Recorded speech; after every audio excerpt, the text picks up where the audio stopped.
name is Cyril Vikram Singh Rathod.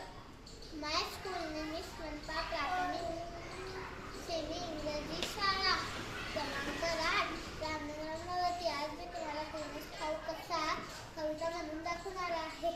कोणस ठाऊक कसा पण सिनेमात गेला ससा. कोणस ठाऊक कसा पण सिनेमात गेला ससा. ससाचे